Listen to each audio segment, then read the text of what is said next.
El trato de Dios antes y ahora.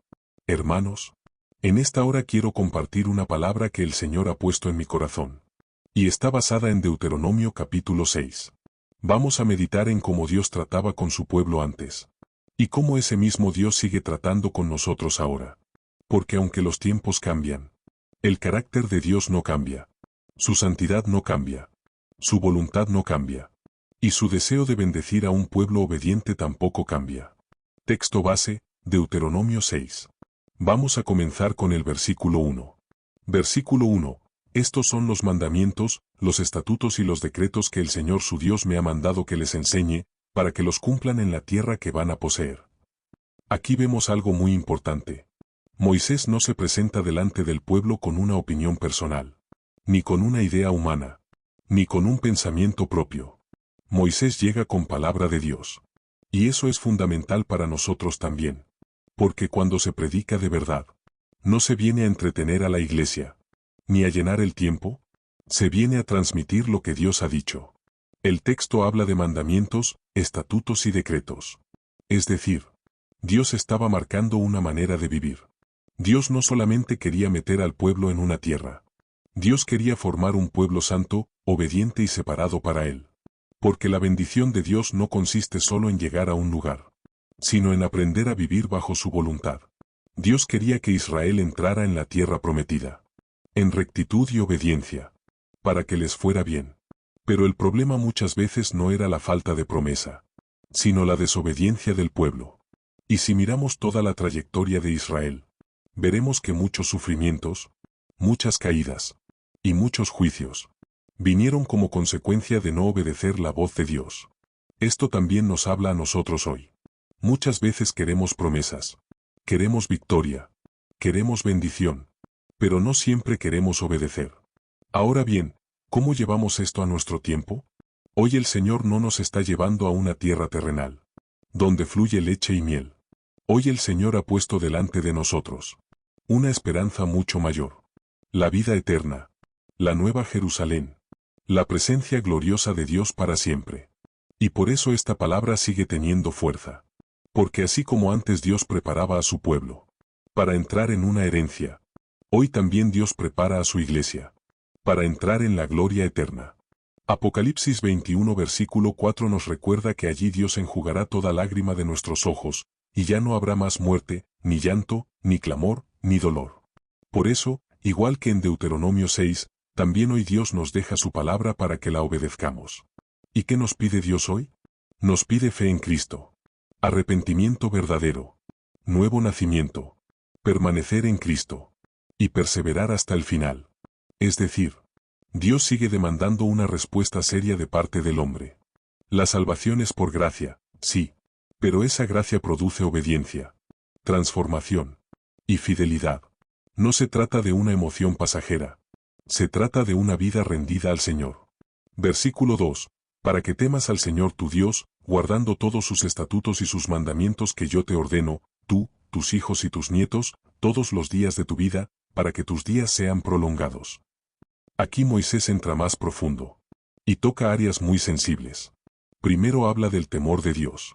Y cuando la Biblia habla del temor de Dios, no está hablando de pánico ni de terror, sino de reverencia, respeto santo, reconocimiento de autoridad, conciencia de que Dios es Dios, y nosotros somos sus siervos. El temor de Dios se demuestra en la obediencia.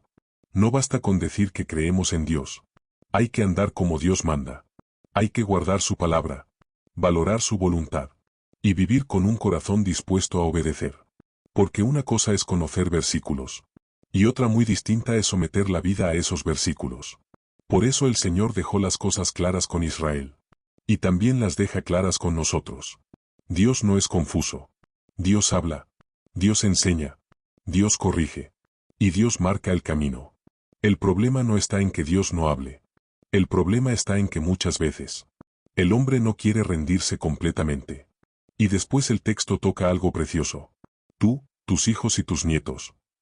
Es decir, la fe no se vive solo para uno mismo. La fe verdadera deja huella en la casa.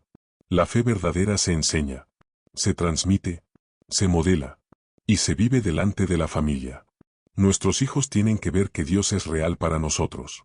No solo oírlo en palabras, sino verlo en la conducta, en el trato, en el lenguaje, en la oración y en la manera de vivir cada día. Cuando una familia se sienta a la mesa y da gracias a Dios, los hijos aprenden. Cuando ven a su padre o a su madre orar, aprenden. Cuando escuchan una palabra sana, cuando ven una vida en rectitud, cuando observan que en esa casa se honra al Señor, todo eso queda sembrado dentro de ellos. Y aunque en algún momento alguno pueda desviarse, el testimonio fiel queda grabado en su memoria.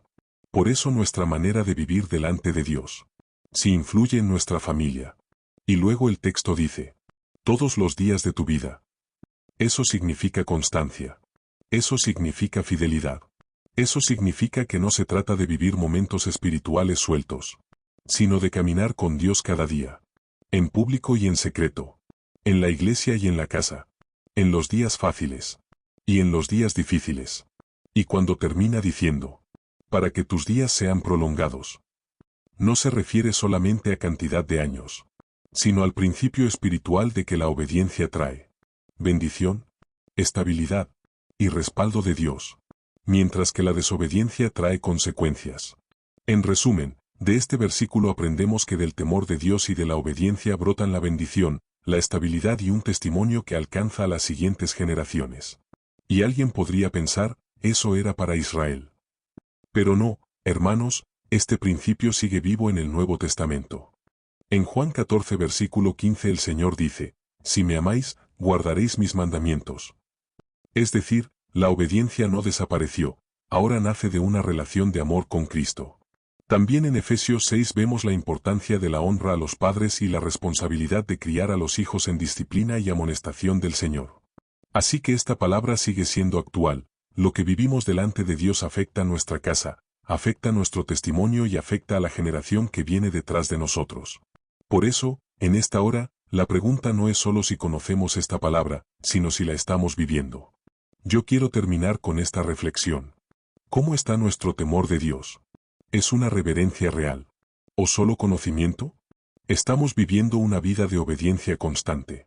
¿O solo tenemos momentos espirituales aislados? Nuestros hijos y nuestra familia pueden ver en nosotros un ejemplo vivo de fe. Que el Señor nos ayude a vivir con temor, con obediencia y con fidelidad.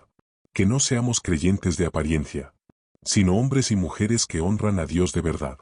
Y que la vida que vivimos hoy sea una semilla de bendición para nuestros hijos, para nuestros nietos y para todos los que vienen detrás.